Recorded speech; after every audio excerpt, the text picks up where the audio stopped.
What do you do when you've spent decades chasing criminals and seeing the worst of what other people do to one another, working night shifts and busting your gut, and then all of a sudden you just stop? For one Aussie, the answer was a hotel on a tiny car-free island here in Indonesia. And today I want to tell his story because it's absolutely fascinating. G'day, Mark. Adam. Welcome to the channel. This is Glad to Maddie, be here. Mark's daughter. And so tell us a bit about your story here on Gili Trawangan. Okay, the quick version was when I was a 19-year-old, 20-year-old, I'd go to Bali surfing. Yes. I remember my first trip when I came, the day I arrived, I felt something inside that this is me. This is where I want to spend my life. Well, I've spent half of it anyway. Yeah. So then I got back into the real world of working and building a family and things like that. In 2005, just after the second bomb, I'd gone to Bali on a really cheap deal because, you know, the prices had fallen through the floor. For me then, Bali had changed too much from what I remembered in the early 80s. So I came out here to Gili Trawangan just to have a look around, and it reminded me of the old Kuta days in the early 80s, and I thought, oh, this place, this is what I'm actually looking for. Yeah. Became friends with a Western guy running a dive school. Came back the next year to have another holiday here and met him again, Rob, and he said his wife wasn't. I said, where's your wife? And he said, oh, we've had a baby in the last 12 months. She's moved back to France and I'm selling up, I'm going too. I went, oh, what are you selling? And he said, oh, I've got some land up in the jungle, which is this area, and you want to come and have a look? And I did. I came up and there was nothing. This back part of the island, there was one hotel on the top, 2 Rasta bars on the sunset side. But I had a long-term plan. I was still working. I thought, well, yeah, maybe I could build a little villa or something here and spend my... How old were you at that stage? I was 2008, getting on for 20 years. I was 20, about 45, early 40s. Yeah. Yeah. So bought the land through a nominee at that time. And then I worked out that the first 3 rooms I built were the timber bungalows over here, which are knocked down from Bali. All right. And we'll go and have a look at those later on. Yeah. So with my wife at the time, we were discussing about like getting a big one. And then she said, well, what if we invite friends over or the kids want to come and visit? We should get 2. That started the wheels turning. What if we could put it together to build a small hotel, you know, and you do the risk analysis. Okay, 2 staff, is that going to break us? No, let's give it a go.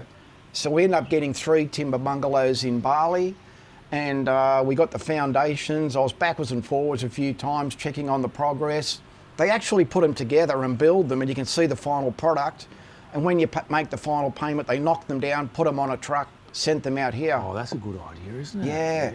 There's a few places did it in those days, but with construction methods picking up and more builders in the area, a lot more people are using like the lightweight Hebel type bricks or the Batako or something like that. Yeah. Well, that's great. That's a great sort of, great story of how you... So were you sort of...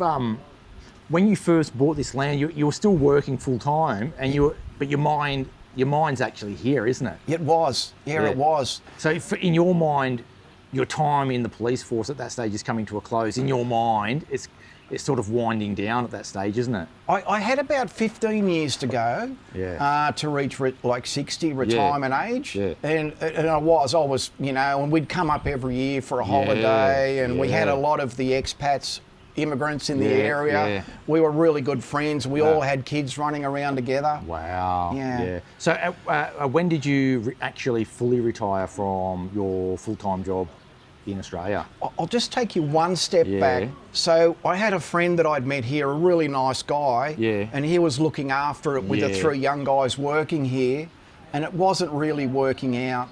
There, some of the reviews I would see, obviously, he'd come out of working in like a little supermarket, had no hotel experience. It wasn't happening. So, and I was struggling in the police in around the same time, 2008, 2009. I wanted to get to retirement age, but I didn't think I was going to make it. 2010, I took all my long service leave, Yes. and I came up here with my wife, and I said, let's spend a year up there.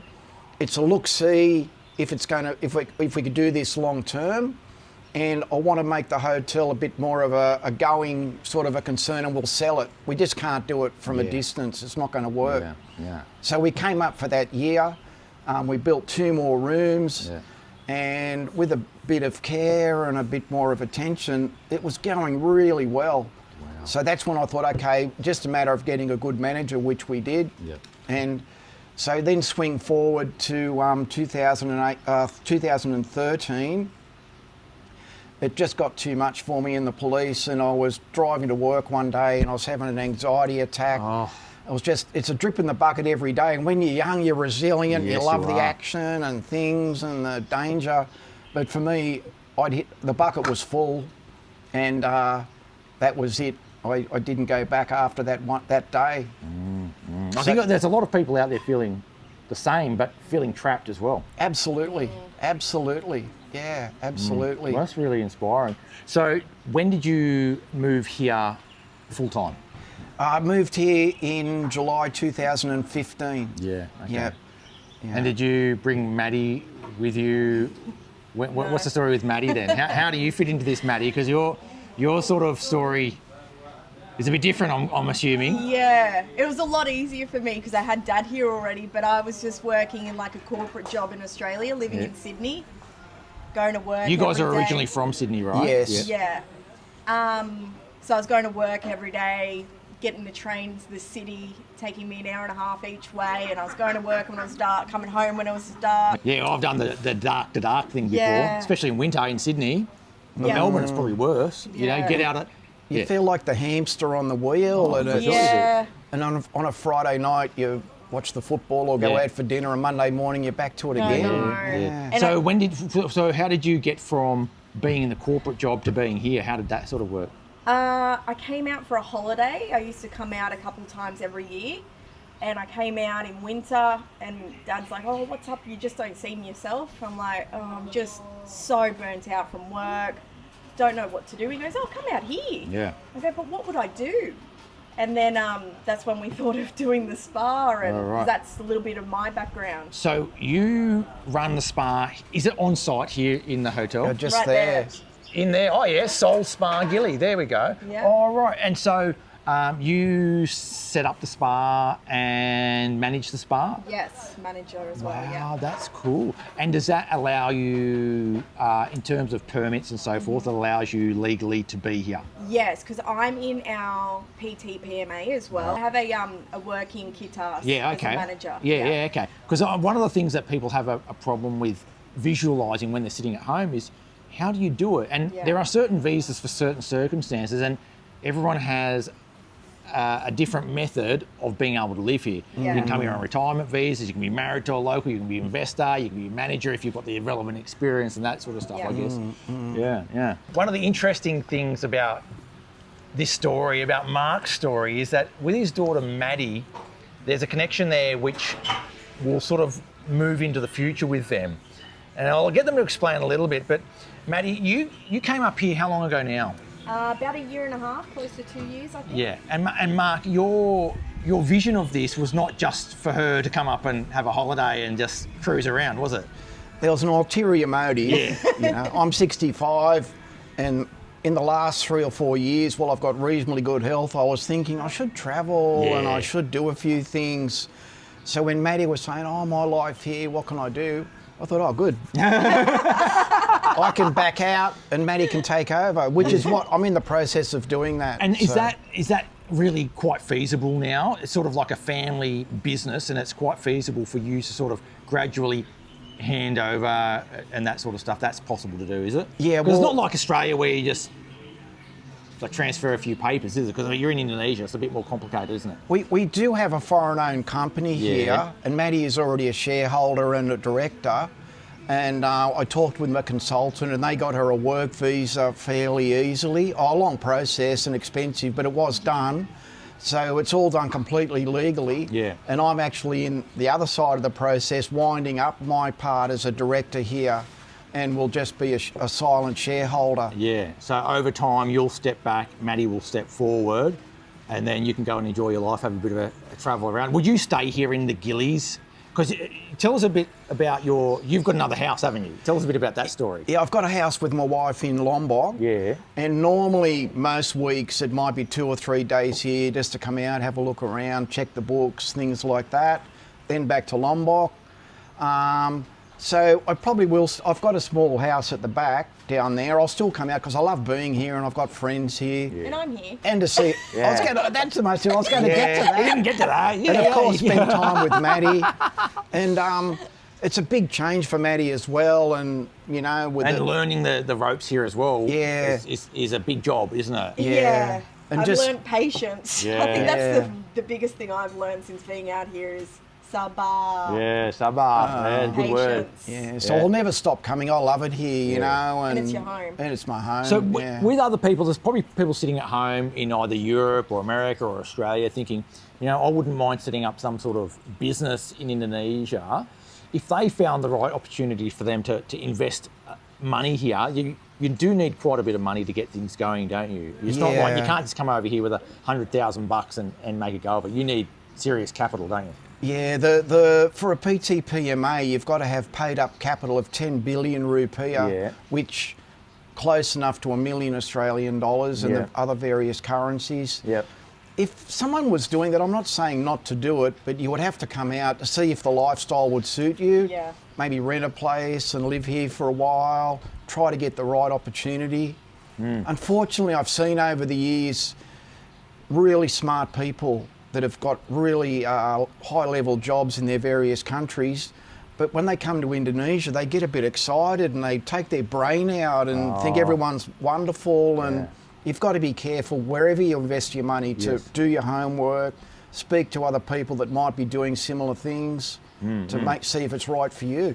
One of the things that I'm really curious about when talking to people who have made the move over here to Indonesia is about how much they're spending on their lives and how much they reckon they could probably get away with if they really wanted to go really tight on the budget and that sort of stuff. So what do you reckon, Mark? What do you reckon you would spend in, let's say, a month on, food? Do you eat out a lot? Not really, no. I'm lucky my wife's a great cook and I really like Indonesian food. So in a month with food for the house, utilities, Wi-Fi, electricity. We've got a bore, we get our drinking water straight out of the ground. Yeah. It's about $800 or 8 million rupiah a month. Wow, that's not a lot of money, is it? No, it's really reasonable. And you own your own place, is that right? Down here. Yes. So you've got the hotel here, but you've also got that place in Lombok near Mataram. How much did you pay for that?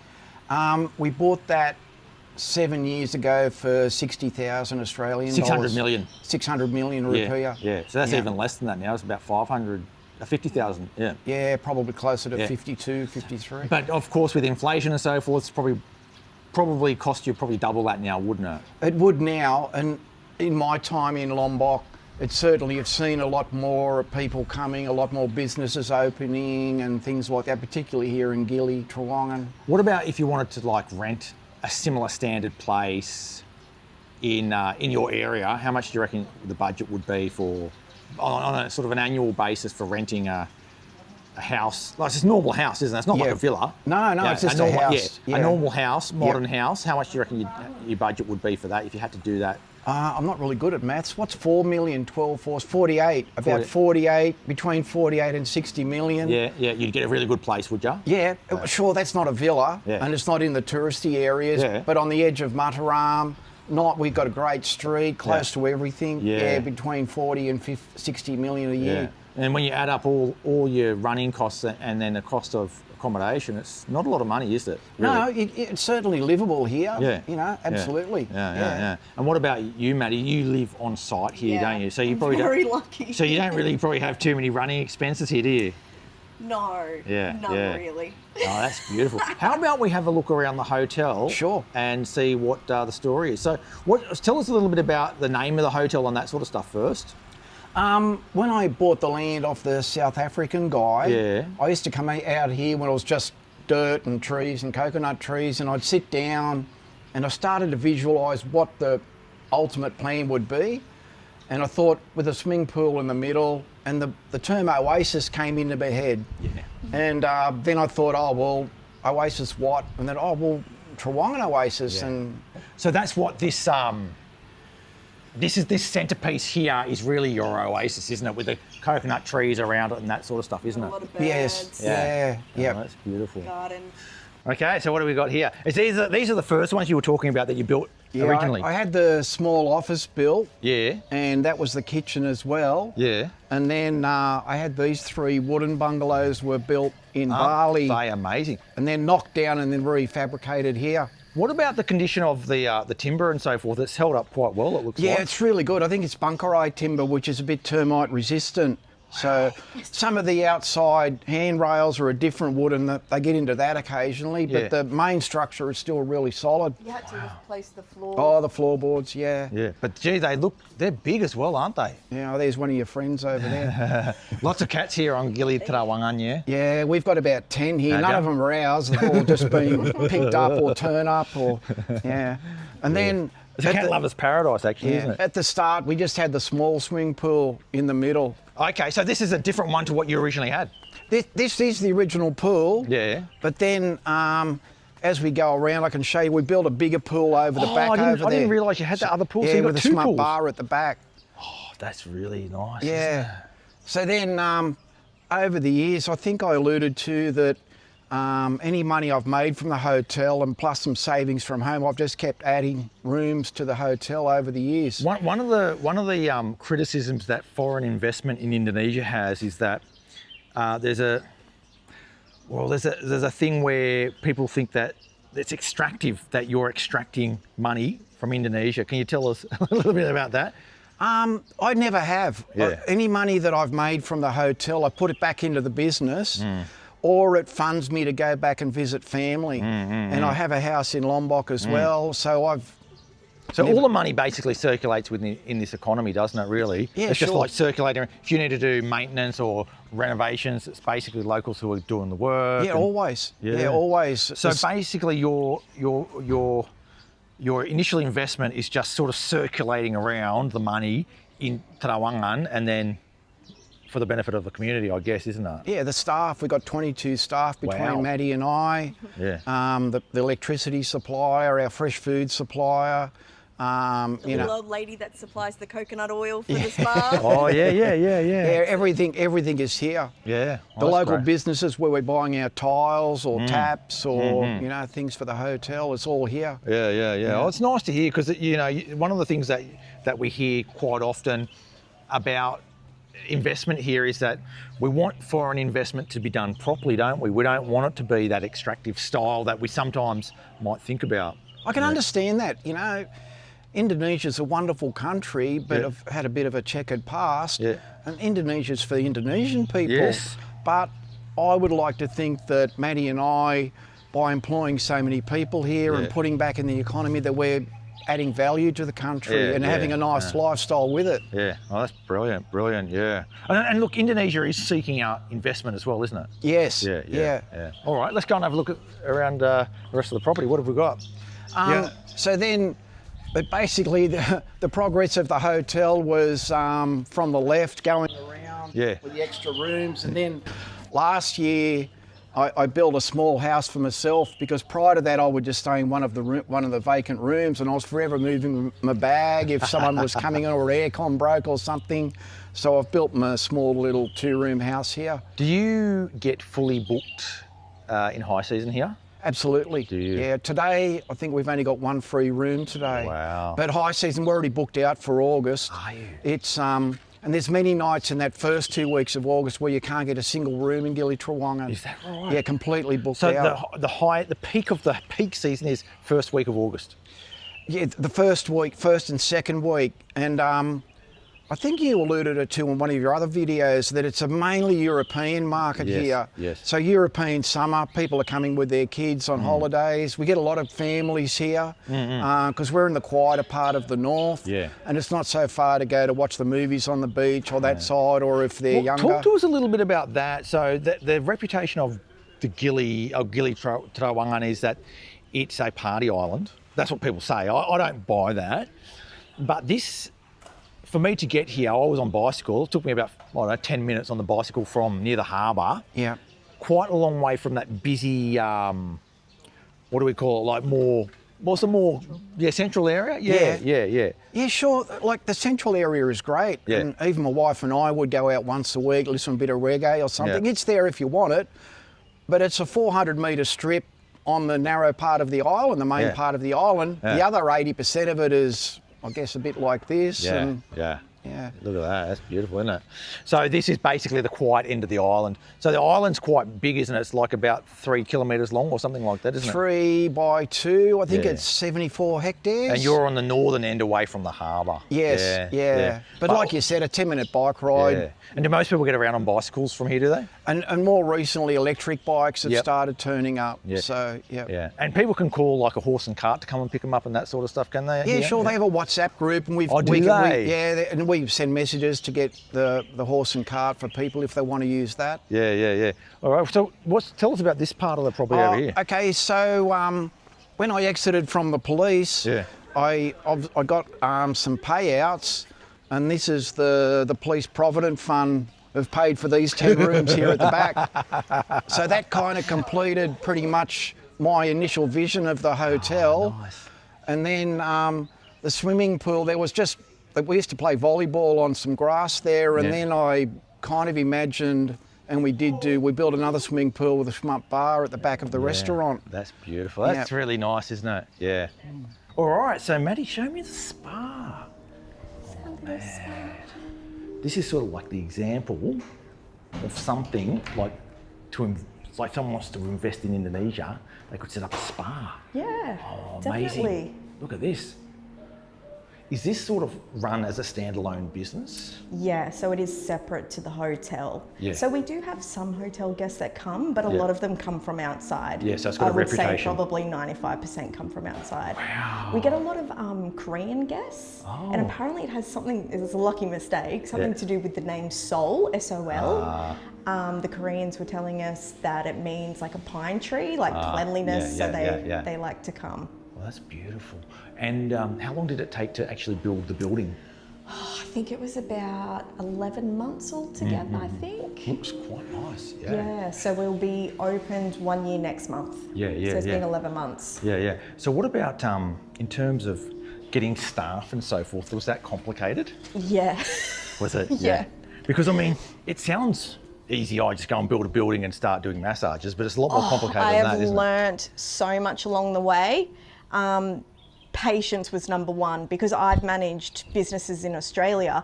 Then when I came here, I'm like, okay, we've got a training plan. This is how it's all going to run. Day one, it all went out the window. I hired staff. I had 4 staff to begin with. 3 didn't come the next day. Yep. They just disappeared, started again, and just, it's been a little bit of that. But now I've got a really good team that have been here since maybe a month since we opened originally. Yeah, oh, that's good. Yeah. Yeah. I guess that's the thing about Indonesia, is that different country, different rules, different expectations, different culture, and it's not the wrong way to do it. It's just different, isn't it? Very different, very different. Yeah. And Sorry. Yeah. Well, I found that as well, and I learned some hard lessons at the start being an ex-cop, that they respond more to a kind of almost a family feel. Yes. And that when you have to talk to them with a lot of patience, never raise your voice or get upset. But even then, sometimes I talk to someone about something, and next minute he's got his bag and he said, okay, so I'll go now, boss. Go where? Oh, you're upset with me. No, I just don't want you to do that again. Stay. Yeah. Oh, look, I think the thing is, if you're coming to Indonesia and expecting you know everything, or that you're really like an expert in running businesses, No. you're gonna learn a few things here, aren't you? Yeah, definitely. Yeah, a lot. Yeah. All right. That's brilliant. So I really want to give Mark and Maddie a bit of a plug here, because I really love their place, Trawangan Oasis, and this spa that they've got here.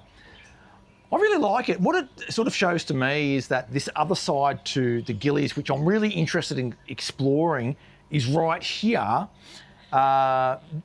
just away from that main strip. And I love that main strip, as Mark had said earlier, it's quite vibrant and lively. But if you want to get away from it and have that real island vibe, It's here, isn't it? That's where it is, isn't it? Like you come out to this, like look over your next door neighbour's fence. It's probably like a construction zone or Sure is. it's just like the real village life. Yeah. I love it. Especially if you're an older traveller Okay. or with young family. You want to go snorkeling, you want to see turtles, you want to ride bikes around, but maybe that isn't your thing. Yeah. So there's 80% of the island doesn't have that. I just wanted to make the point as well. I'm not like getting paid or anything. This is not like a promo. I'm not like staying here or getting paid or anything. I came here because that Mark actually said, do you want to come and have a look at my hotel? And I was like, I don't want to come and have a look at your hotel. But I said, tell me about yourself because I reckon you might have a bit of a story or two. And you do. Thank you. So thank you very much for telling me your story, and thank you, Maddie, as well for telling us your story. How old did you say you were, Maddie? 34. 34. Wow. Yep. Really a good age to sort of get stuck in to the Indonesia thing. Yeah. Thanks, guys. Thanks for being I on really the channel. appreciate your time, Thanks, Adam. Mark. Thank you. Thanks. Love your videos. Yeah. Thank you, Maddie. Thanks for coming to our Torongan Oasis and Soul Spa. No worries. Thanks for Give us a plug. thanks for coming along for the ride here today in Gili, Trawangan, and thanks for watching. Make sure you hit that subscribe button to keep up to date with all things Sanur and the rest of Indonesia. I'll catch you next time. Sampai jumpa. Sampai Sampai jumpa. jumpa. Yeah.